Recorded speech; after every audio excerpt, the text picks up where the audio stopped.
Welcome back, everyone. I'm Charlie Delta. In the last lecture, we looked at the justified true belief theory of knowledge. As I said at the beginning, we want to try and relate some of what we're learning to real life scenarios. And one of the real life predicaments, I suppose, that we all have is, are the genders equal? This statement that seems to say gender doesn't matter, or gender is relative, or you can choose your own gender. Let's take the proposition that genders are equal and use that as a case study here. So is it a belief? Well, this will of course differ from person to person, but if you are a gender studies grad, probably yes. If you're a conservative, probably no. Is it true? No, I would say it's not. It's unproven at the very least. This would require, I suppose, a definition of gender that separates it from sex. It would require a careful examination of the behavior of gender careful examination of the behavior of different genders, and some sort of conclusion as to whether the behavior was the same or difference between the genders. And then I suppose you'd have to shore up the idea that it's the behavior of the genders that matters rather than, anything else. It would seem ludicrous to have two separate words in all languages everywhere for something that's entirely the same. If gender were the same, why would we have the word man and the word woman? In every culture has this, right? The words man and woman definitely exist, therefore it seems that gender exists, and we choose a different word. I suppose that's a fairly good conclusion. The difference seems important. It doesn't seem arbitrary, as people can become quite offended if you mix them up. For some reason on the Titanic, the decision was made by the men on board the boat to go into the water and let the women off on the lifeboat, so they seem to think it was fairly important. Almost all cultures everywhere have enshrined different laws for different genders into the code of laws, so it does seem a fairly substantial thing. As we've discussed, there are plenty of studies on behaviour that show that males and females behave predictably different for each other. These simple facts alone seem to imply the statement that genders are equal is untrue. So I wouldn't think the genders are equal is knowledge, because it's untrue. Is it justified?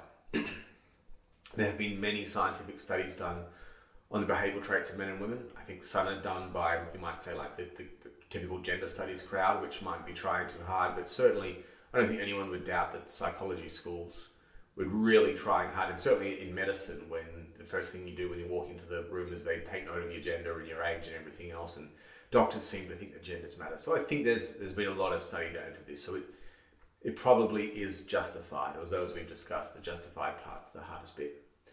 So to the proposition, all women are hypergamous, is this a belief? I don't think many people think about this very often. It's a bit of a niche belief, to be completely honest. This will differ from person to person. Clearly the red pill guys believe something like it.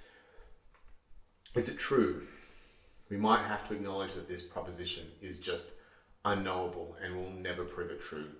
To prove it true, we'd have to know what women prefer. And this relates to the female state of mind, something that's hard to ever know. We could ask the straight question, what type of male do you prefer? But I'd posit here that we'd be unlikely to get an honest answer. It would seem very vain and disempowering for femininity to say, oh, I want a rich man, a muscular man, a powerful man. I want something like Edward Cullen, although the selling of Twilight and of 50 Shades of Grey does seem to provide some evidence that hypergamy might be true.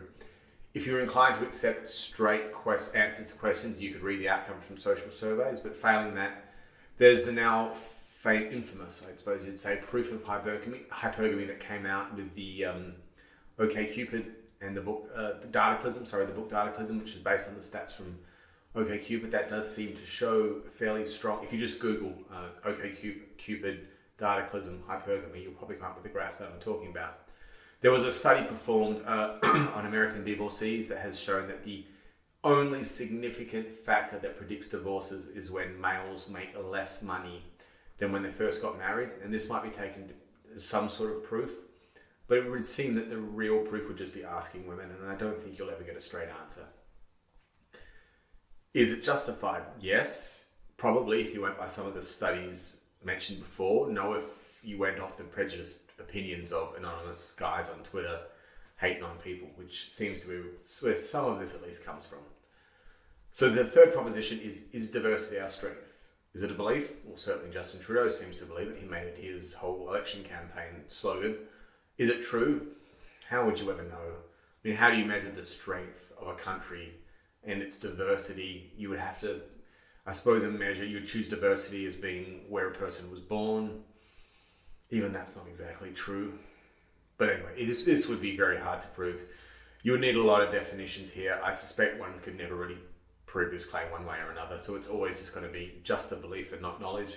And is it justified? No, I wouldn't have thought so. This is a clear political statement made by supporters of either liberalism, egalitarianism, or immigration. This is riddled with politics, and I wouldn't have thought this could stand up in any sort of assessment of reality. So let's move on and take a look at the next theory of knowledge. It's called the internalism versus externalism. It's actually two theories, and I'll see you in the next lecture on that one. Thank you.